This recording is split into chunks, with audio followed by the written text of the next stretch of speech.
ചരിത്രം സാക്ഷിയാണ്. പേർഷ്യൻ മണ്ണ് ഒരിക്കലും അധിനിവേശക്കാർക്ക് വഴങ്ങിക്കൊടുത്തിട്ടില്ല. 2026 ഫെബ്രുവരി 28 അമേരിക്കയും ഇസ്രായേലും ചേർന്ന് ഓപ്പറേഷൻ എപ്പിക് ഫ്യൂറി എന്ന പേരിൽ ഇറാനെതിരെ യുദ്ധം പ്രഖ്യാപിക്കുമ്പോൾ അവർ കരുതിയത് എല്ലാം വളരെ വേഗത്തിൽ അവസാനിക്കുമെന്നാണ്. എന്നാൽ ഇന്ന് യുദ്ധം 7ാം ദിവസത്തിലേക്ക് കടക്കുമ്പോൾ ലോകം കാണുന്നത് തളരാത്ത ഇറാന്റെ പ്രതിരോധമാണ്. ഇസ്രായേലിന്റെ ഹൃദയഭാഗത്തും അമേരിക്കയിലെ ബേസുകളിലും ഇറാന്റെ മിസൈലുകൾ പതിക്കുമ്പോൾ പശ്ചിമേഷ്യൻ സമവാക്യങ്ങൾ മാറിമറിയുകയാണ്. നമസ്കാരം. ഈ യുദ്ധത്തിലെ ഏറ്റവും ക്രൂരമായ അധ്യായം നടന്നത് ഇന്ത്യൻ മഹാസമുദ്രത്തിലാണ്. ഇന്ത്യയുടെ അതിഥിയായി വിശാഖപട്ടണത്ത് നടന്ന അന്താരാഷ്ട്ര സൈനികാഭ്യാസത്തിൽ പങ്കെടുത്ത് മടങ്ങുകയായിരുന്ന ഇറാന്റെ അഭിമാനമായ ഐറിസ് ഡേന എന്ന യുദ്ധക്കപ്പൽ ശ്രീരംഗൻ തീരത്തിനടുത്തു വെച്ച് ഒരു അമേരിക്കൻ സബ്മറൈൻ ഈ കപ്പലിനെ ടോർപിഡോ അയച്ച് തകർത്തു. 80-ലധികം വീരസൈനികരാണ് ആ ചതിയിൽ കടലിന്റെ ആഴങ്ങളിൽ വീരമൃത്യു വരിച്ചത്. ഇന്ത്യയുമായി സൗഹൃദം പങ്കിട്ടു മടങ്ങിയ ഒരു കപ്പലിനെ ആക്രമിക്കുക വഴി അമേരിക്ക ലക്ഷ്യമിടുന്നത് ഇറാന്റെ നാവിക കരുത്തിനെ തകർക്കാനാണ്.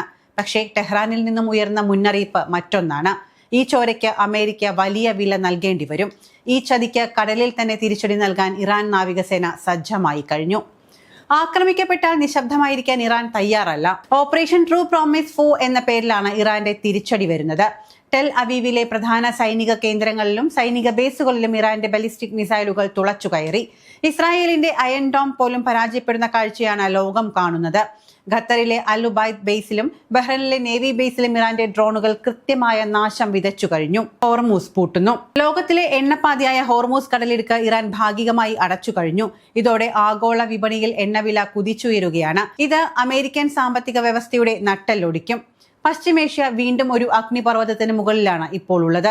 കഴിഞ്ഞ കുറച്ച് ദിവസങ്ങളായി പുറത്തുവരുന്ന വാർത്തകൾ സൂചിപ്പിക്കുന്നത് അമേരിക്കയും ഇസ്രായേലും ചേർന്ന് ഇറാനെതിരെ ഒരു വലിയ സൈനിക നീക്കത്തിന് തയ്യാറെടുക്കുന്നു എന്നതാണ്.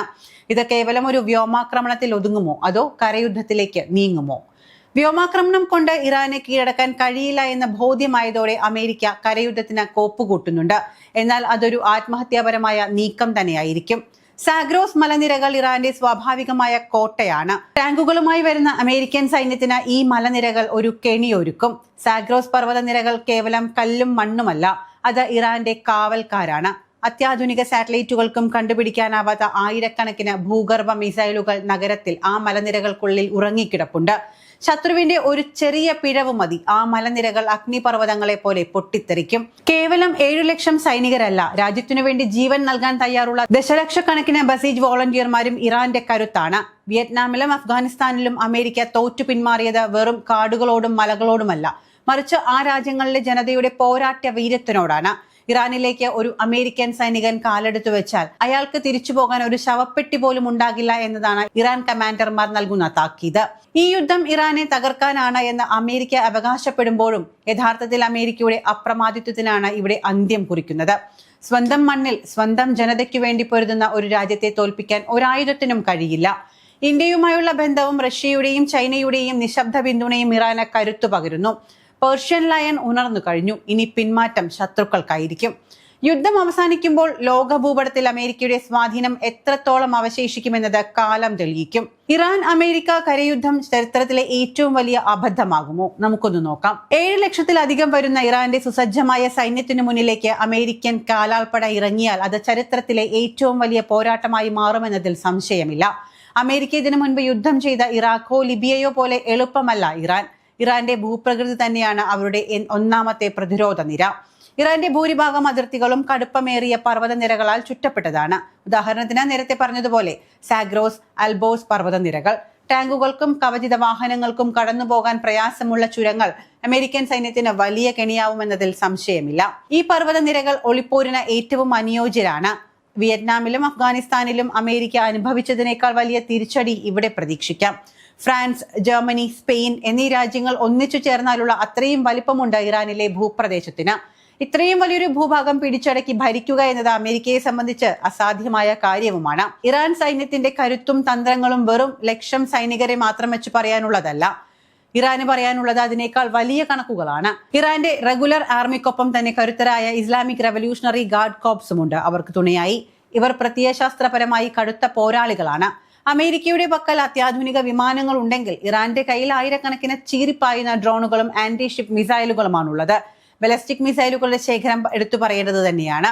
മിഡിൽ ഈസ്റ്റിൽ തന്നെ ഏറ്റവും വലിയ മിസൈൽ ശേഖരമുള്ളത് ഇറാന്റെ പക്കലാണ്. ഇസ്രായേലിലെ പ്രധാന നഗരങ്ങളെയും മേഖലയിലെ അമേരിക്കൻ ബേസുകളെയും തകർക്കാൻ ഇവയ്ക്ക് നിമിഷങ്ങൾ മാത്രം മതി. ഇറാൻ സൈന്യം തങ്ങളുടെ മണ്ണിൽ മരിക്കാൻ തയ്യാറായി നിൽക്കുന്നവരാണ്. ഒരു കരയുദ്ധം ഉണ്ടായാൽ ആയിരക്കണക്കിന് അമേരിക്കൻ സൈനികരുടെ ജീവൻ നഷ്ടപ്പെടുമെന്ന പെന്റഗണിന് കൃത്യമായ ബോധ്യമുണ്ട്.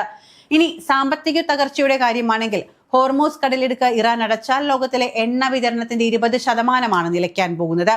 ഇത് ലോകമെമ്പാടും വലിയ സാമ്പത്തിക മാന്ദ്യത്തിന് കാരണമാവുകയും ചെയ്യും. ഇപ്പോൾ തന്നെ ഭാഗികമായി അത് അടച്ചിട്ടുമുണ്ട്. പ്രോക്സി ഗ്രൂപ്പുകളായ ഹിസ്ബുള്ള, ഹൂതികൾ, ഇറാഖിലെ മിലിഷ്യകൾ എന്നിവർ ഒരേ സമയം ഇസ്രായേലിനും അമേരിക്കയ്ക്കുമെതിരെ യുദ്ധം തുടങ്ങും. ഇത് യുദ്ധത്തെ ഒരു വലിയ ലോകമഹായുദ്ധത്തിലേക്ക് നയിച്ചേക്കാം. ചുരുക്കത്തിൽ ഇറാനെതിരെയുള്ള ഒരു കരയുദ്ധം അമേരിക്കയ്ക്ക് മറ്റൊരു അഫ്ഗാനിസ്ഥാനോ അതിനേക്കാൾ ഭീകരമായ ഒന്നോ ആയി മാറും. ഇറാന്റെ ഭൂപ്രകൃതിയും അവരുടെ പോരാട്ട വീര്യവും അമേരിക്കയ്ക്ക് വലിയ തിരിച്ചടിയാകുമെന്നത് ഉറപ്പാണ്. എന്നിരുന്നാലും മേഖലയിൽ ഇസ്രായേലിനുമേൽ ഇറാൻ നടത്തുന്ന സമ്മർദ്ദം അമേരിക്കയെ അതിലേക്ക് തള്ളിവിടുമോ എന്ന് കണ്ടറിയണം. യുദ്ധം ആർക്കും ഗുണകരമല്ല. പക്ഷേ സാഹചര്യം ഒരു സ്ഫോടനത്തിന്റെ വക്കിലാണ് എന്നത് നിസ്സംശയം പറയാം. അമേരിക്കൻ സൈനിക താവളങ്ങളിൽ പ്ലാനുകൾ തയ്യാറാക്കുമ്പോൾ അവർ മറന്നുപോകുന്ന ഒരു കാര്യമുണ്ട്. ഇറാൻ എന്നത് വെറും ഒരു രാജ്യമല്ല, അതൊരു സാമ്രാജ്യത്തിന്റെ ബാക്കി പത്രമാണ്. അവിടെ യുദ്ധം തുടങ്ങാൻ ആർക്കും സാധിച്ചേക്കാം. പക്ഷേ അത് എപ്പോൾ എങ്ങനെ അവസാനിപ്പിക്കണമെന്ന് തീരുമാനിക്കുന്നത് ഇറാൻ മാത്രമായിരിക്കും. കാരണം ഇറാന്റെ മണ്ണ് ശത്രുവിനെ സ്വാഗതം ചെയ്യുന്നത് പൂക്കൾ കൊണ്ടല്ല, മറിച്ച് അവരുടെ ശവക്കുഴികൾ ഒരുക്കിക്കൊണ്ട് തന്നെയാണ്. ഇറാന്റെ സൈനികരുടെ കയ്യിലുള്ളത് വെറും തോക്കുകളല്ല, മറിച്ച് മരിക്കാൻ ഭയമില്ലാത്ത ജനതയുടെ നിശ്ചയദാർഢ്യമാണ്. വിയറ്റ്നാമിലെ ചതുപ്പുകളും അഫ്ഗാനിസ്ഥാനിലെ മലനിരകളും അമേരിക്കയ്ക്ക് നൽകിയ പാഠത്തേക്കാൾ വലുതായിരിക്കും പേർഷ്യൻ മണ്ണിലെ ഓരോ ഇഞ്ചും അവർക്ക് നൽകാൻ പോകുന്ന വില. കടലിൽ ഇറാൻ വിരിക്കുന്ന കെണികളും കരയിൽ അവർ ഒരുക്കുന്ന പ്രതിരോധവും തകർക്കാൻ ലോകശക്തികൾക്ക് ഒരുപക്ഷെ സാധിച്ചേക്കാം. പക്ഷേ ആ മണ്ണിനെ കീഴടക്കാൻ അവർക്ക് നൂറ്റാണ്ടുകൾ വേണ്ടിവരും. അമേരിക്ക കരുതുന്നത് അവരുടെ വിമാനവാഹിനി കപ്പലുകൾക്ക് മുന്നിൽ ഇറാൻ മുട്ടുമടക്കുമെന്നാണ്. എന്നാൽ കടലിലെ ഓളങ്ങളെ പോലെയാണ് ഇറാന്റെ പോരാളികളും. അടങ്ങിയെന്ന് തോന്നുമ്പോഴായിരിക്കും അവർ സുനാമി പോലെ ആഞ്ഞടിക്കുന്നത്. ഇന്ത്യൻ മഹാസമുദ്രത്തിൽ ഇന്ന് ചിന്തിയ ചോരയ്ക്ക് പകരം ചോദിക്കാതെ ഇറാൻ അടങ്ങില്ല എന്ന് അവരുടെ റവല്യൂഷണറി ഗാർഡ് വ്യക്തമാക്കി കഴിഞ്ഞു. ലോകം കാത്തിരിക്കുന്നത് ഇറാന്റെ അടുത്ത നീക്കത്തിനായാണ്. ഇനിയൊരു യുദ്ധമുണ്ടായാൽ നമ്മൾ ഉൾപ്പെടെയുള്ളവർക്ക് ദോഷമായി ബാധിക്കുമെങ്കിലും ഇറാന്റെ കാര്യത്തിൽ ഒന്നും പറയാനാവില്ല.